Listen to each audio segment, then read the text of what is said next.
Assalamualaikum warahmatullahi wabarakatuh. Perkenalkan, nama saya Rafli Anugrah Widias dari Prodi Keperawatan NPM 222010115. Di sini saya akan menjelaskan tentang sistem pencernaan. Yang pertama ada parotid. Parotid berfungsi menyekresikan air liur melalui ductus tensen menuju kavum oral untuk membantu mengunyah dan menelan. Yang kedua ada subligual. Subligual berfungsi untuk menjaga mukosa mulut sehingga tetap terlindungi dan terlumnasi.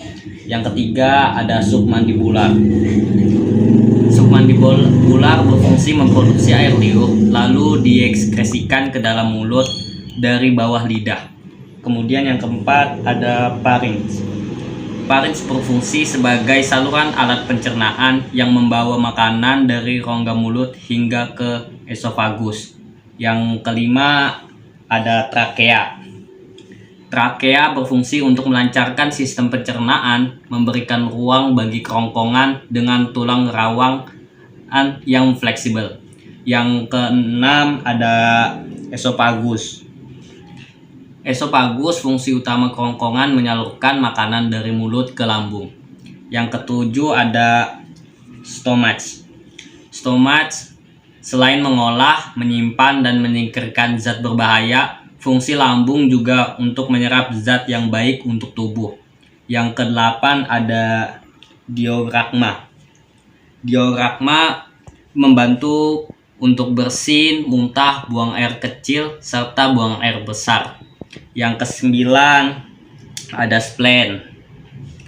Berfungsi untuk menghasilkan cairan yang membantu pencernaan dan membersihkan darah. Yang ke-10 ada liver. Liver atau yang disebut dengan hati. Fungsi hati manusia adalah memainkan peran utama dalam semua proses pencernaan dan penyerapan zat gizi dalam tubuh. Yang ke-11 ada gallbladder. Gallbladder atau kandung empedu. Fungsi utama kantung empedu adalah untuk menyimpan, mengentalkan, dan melepas getah empedu ke saluran pencernaan. Yang ke-12 ada duodenum.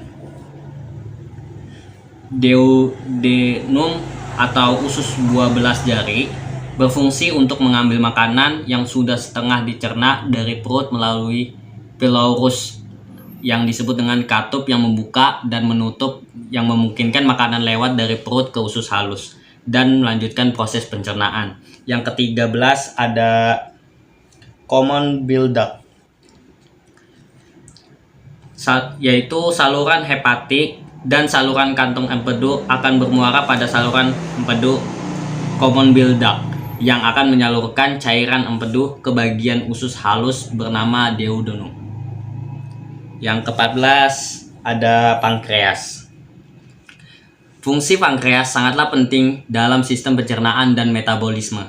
Selain dapat memproduksi hormon, pankreas juga memiliki fungsi utama sebagai organ yang memproduksi enzim untuk menghancurkan dan mencerna makanan di dalam perut. Yang ke-15 ada large intestine, yaitu usus besar. Usus besar adalah bagian akhir dari sistem pencernaan manusia. Organ ini memiliki beragam fungsi seperti menyerap cairan dan vitamin, memproduksi antibodi dan mencegah infeksi, serta membentuk tinja. Yang ke-16 ada small intestine, yaitu usus halus. Usus halus merupakan salah satu organ dalam sistem pencernaan yang berfungsi untuk memecah dan menyerap nutrisi dari makanan maupun minuman yang dikonsumsi.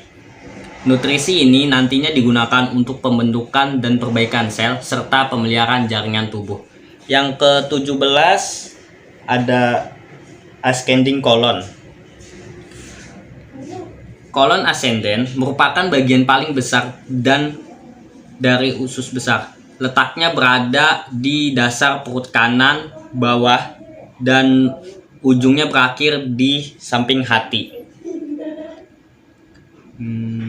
Berbeda dengan sekum, kolon ascendens memiliki tugas lain, yaitu menyerap air maupun nutrisi yang sebelumnya terlewatkan oleh usus halus.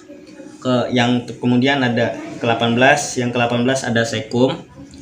Sekum, bagian ini berbentuk seperti kantong yang menghubungkan bagian akhir usus kecil dengan usus besar. Fungsi bagian ini adalah membantu penyerapan kembali nutrisi dan sisa air dari cum, yaitu sisa makanan menghubungkan bagian akhir usus kecil dengan usus besar. Kemudian ada yang ke-19, ada appendix. Fungsi appendix adalah sebagai organ imunologik dan secara aktif berperan dalam sekresi imunoglobulin, yaitu suatu kekebalan tubuh, di mana memiliki kelenjar limfoid. Kemudian ke-20, descending colon. Descending colon ini bertugas untuk menampung fases sementara sebelum diteruskan ke bagian rekum.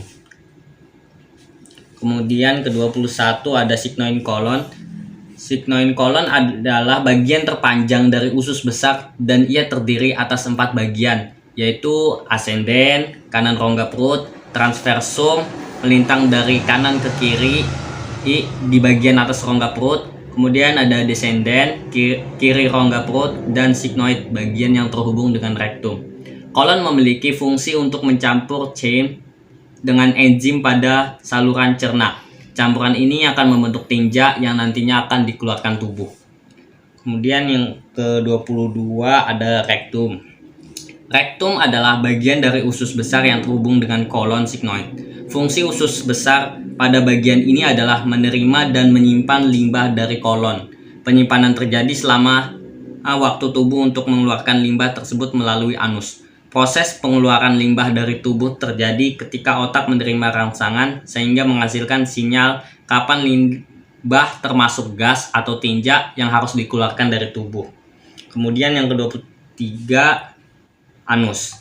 Bagian paling akhir atau ujung dari usus besar adalah anus. Saat rektum sudah penuh terisi dan tinja siap dikeluarkan, disinilah anus mengambil peran. Tinja atau kotoran akan dikeluarkan melalui anus dan ditandai dengan sensasi mulas serta dorongan untuk membuang air besar. Dalam kondisi normal, proses pengolahan dan pencernaan makanan membutuhkan waktu sampai akhirnya menjadi tinja dan bisa dikeluarkan dari tubuh.